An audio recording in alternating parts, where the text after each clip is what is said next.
Транспортный коллапс в России, авиасообщение заморожено, на железной дороге жарко. Украинские власти получили ультиматум, на этот раз не из Москвы. Охране Путина выдали что-то, кроме чемоданов. Агент СБУ планировал убийство командира ВСУ и многое другое. Самые важные и срочные новости, эксклюзивные подробности вы смотрите информационный выпуск «Нехта». Оперативно о событиях в Украине, России, Беларуси и мире. Раньше и понятнее других. Все, что нужно знать сегодня. Одна из самых кровавых ночных атак на гражданское население Украины в Запорожской области. В результате ударов фугасными авиационными бомбами убито 16 человек, еще 35 получили ранения. Ночью враг 8 раз обстрелял Запорожский район, предварительно ФАБами, попал и по исправительной колонии. Кроме того, повреждены частные дома, расположенные рядом. Руководитель Офиса президента Украины Андрей Ермак назвал ночную атаку по Запорожью очередным военным преступлением врага, который сам не остановится. Режим Путина, который устами определенных персонажей угрожает также США, должен испытать экономические и военные удары, которые лишат его возможности воевать. Угроза войны в Европе против стран НАТО целиком реальна, пока Путин наращивает ВПК и способен подключать к войне КНДР. Еще один удар пришелся по Каменскому в Днепропетровской области. Тут агрессоры попали в больницу и роддом. В результате погибли 3 человека, в том числе 23-летняя беременная женщина. Еще 5 пострадали. Сразу после работы приехал сюда, чтобы помочь дочке. В слезах, конечно. В слезах. Сейчас трошки успокоилась. Зеленский обратил внимание, что эти удары Москва нанесла после того, как президент США намекнул, что срок ультиматума, отведенного Кремлю, может быть сокращен. Транспортный коллапс в России. Речь в данном случае не об аэропортах. Украинские дроны атаковали железнодорожную станцию в Ростовской области. Движение поездов остановлено 4-й раз за месяц. В этот раз целью стала железнодорожная станция в городе Сальск. Предварительно погибших и раненых среди людей нет. В тушении задействовано 45 человек и 12 единиц техники. После атаки более чем на 4 часа задерживались 9 пассажирских поездов дальнего следования. Это уже 4-я атака украинских дронов на ЖД-инфраструктуру в Ростовской области за последний месяц. Предыдущие удары были нанесены 19, 21 и 25 июля. Целями беспилотников были станции в Песчанокопском районе, Каменоломни и перегон Лихая-Замчалова. В сумме эти операции привели к многочасовым задержкам около 200 составов.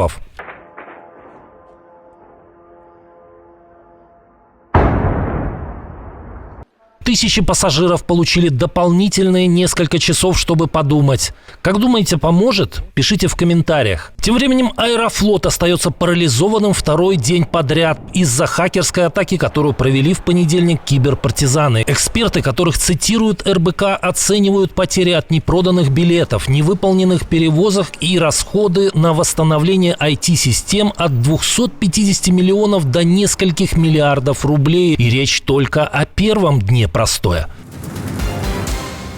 Европейская помощь Киеву может быть остановлена. Это произойдет, если скандальный закон 12414, лишивший антикоррупционные органы независимости, вступит в силу. Вето на закон!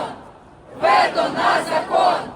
Вето на закон! По данным Frankfurter Allgemeine Zeitung, Еврокомиссия направила соответствующее уведомление украинским властям. Получение документа подтвердили источники экономической правды в украинском правительстве и Верховной Раде. Голосование по новому законопроекту, который должен вернуть независимость Национальному антикоррупционному бюро и специальной антикоррупционной прокуратуре, намечено на четверг. Но ранее появились сообщения, что большая группа парламентариев из правящей партии «Слуга народа» может сорвать голосование. Если депутаты не смогут принять законопроект, восстанавливающий независимость НАБУ и САП, или внесут в документ поправки, которые сделают это восстановление неполным, реакция Брюсселя будет однозначной. Финансовый краник будет перекрыт.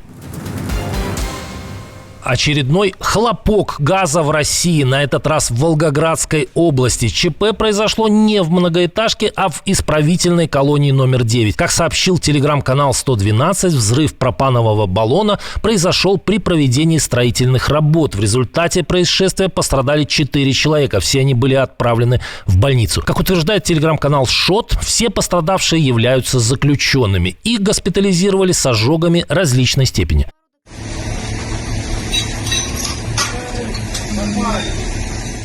Газовые хлопки регулярно звучат по всей России. Только субботняя трагедия в Саратове унесла жизни 7 человек. Ранения получили 16. Без крова остались десятки людей. На место впервые выезжал министр по чрезвычайным ситуациям, а ранее многолетний личный адъютант Путина Александр Куренков. В общем, очень напоминает 1999 год, но теперь без рязанского сахара. Россия просто пожинает плоды четвертьвековой путинской стабильности. Или я ошибаюсь? Пишите в комментариях. Тем временем коллеги Куренкова, оставшиеся в охране Путина, носят за диктатором не только те самые знаменитые чемоданчики. Внимательные наблюдатели рассмотрели у сотрудников Федеральной службы охраны, сопровождавших хозяина Кремля в Санкт-Петербурге, новый аксессуар. Первым на новинку обратил внимание украинский специалист по системам связи, РЭП и радиоэлектронной разведки Сергей Флэш Бескрестнов. Анализируя видео с празднования Дня военно-морского флота РФ, он заметил, что у одного из охранников Путина есть устройство, которое может защитить шефа от FPV-дронов. Подождите, получается, Владимир Владимирович боится? Что думаете? Обязательно напишите в комментариях. Уважаемые подписчики, обращение к вам. Ведь именно вы решаете, узнает ли все эти новости еще больше людей. Каждая ваша подписка, каждый лайк, каждый репост, каждый комментарий длиннее 6 слов и каждый досмотр видео до конца помогает продвигать наши ролики среди сотен тысяч новых пользователей. Так еще больше людей узнают правду именно благодаря вам. Спасибо за то, что остаетесь с Нехта, и продолжаем. Российские спецслужбы пытались устранить легендарного украинского командира батальона «Волки да Винчи» Сергея Филимонова. Планы ФСБ сорвала СБУ. Российская чекистка завербовала жителя Дніпропетровської області, видавая себя за сотрудницу СБУ. Під час розмови жінка повідомила, що інтернет-магазин, в якому він замовляв ліки, фінансує війська РФ. І використала цю вигадку, щоб звинуватити чоловіка в державній зраді. Неудавшийся киллер был убежден, что его задача – уничтожить вражеского корректировщика. Мужчина арендовал квартиру в Киеве, чтобы следить за Филимоновым. Предателя поневоле задержали на выходе с оружием после получения им приказа об убийстве командира батальона «Волки да Винчи». В мае похожая схема была использована российскими спецслужбами для покушения на Сергея Стерненко. Чекисты завербовали для этого 45-летнюю украинку. Новая эпоха по военному сдерживанию России. Похоже, Соединенные Штаты Америки вернули тактическое ядерное оружие на территорию Великобритании. Впервые за 17 лет. Об этом пишет Bloomberg. В статье говорится о рейсе транспортного самолета ВВС США с базы Киртленд в Нью-Мексико на британскую авиабазу Лейкенхит. Борт принадлежал к специализированному подразделению, которое отвечает за перевозку ядерных боеприпасов. Есть веские основания полагать, что США действительно вернули ядерные боеголовки в Великобританию. Ни США, ни Великобритания не раскрывают деталей, но примечательно, самолет летел с включенным транспондером, то есть намеренно не скрывал ни маршрут, ни свое назначение. По мнению экспертов, это было сделано не случайно. Это демонстративный шаг. США ясно показывают России, что не собираются сворачивать ядерное присутствие в Европе. Скорее всего, речь идет о доставке новых термоядерных бомб Б-61-12. Это оружие уже называют самым точным и универсальным в арсенале США. Его мощность может варьироваться от 0,3 до 50 килотонн. Наведение позволяет поражать как военные объекты, так и крупные города.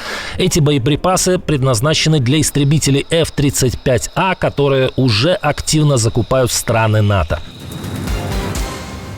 Трагедия в самом центре Нью-Йорка. В одном из небоскребов Манхэттена мужчина устроил стрельбу, убив 4 человек. В здании расположены офисы ряда финансовых компаний, а также штаб-квартира Национальной футбольной лиги. Мы потеряли 4 человек в результате бессмысленного акта насилия с применением огнестрельного оружия, включая сотрудника полиции Нью-Йорка, офицера ислама. Нападавший 27-летний Шейн Тамура был вооружен автоматической винтовкой М4 и пистолетами. According to our law enforcement partners in Las Vegas, По данным наших коллег из правоохранительных органов Лас-Вегаса, у господина Тамуры есть документально подтвержденные проблемы с психическим здоровьем. Его мотивы все еще расследуются. Мы работаем над тем, чтобы понять, почему он выбрал именно это место. Полиция не успела нейтрализовать стрелка, а Тамура покончил с собой.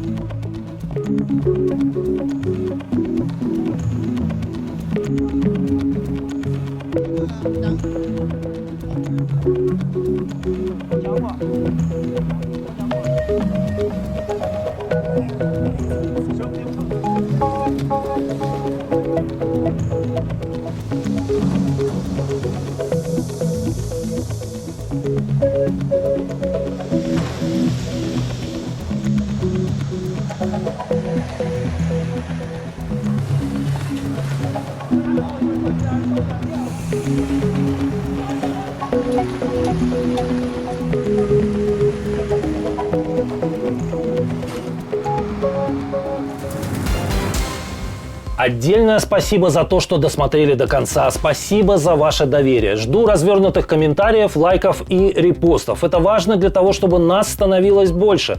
На этом пока все. Доброго вам вечера. До новых встреч и хороших вам новостей.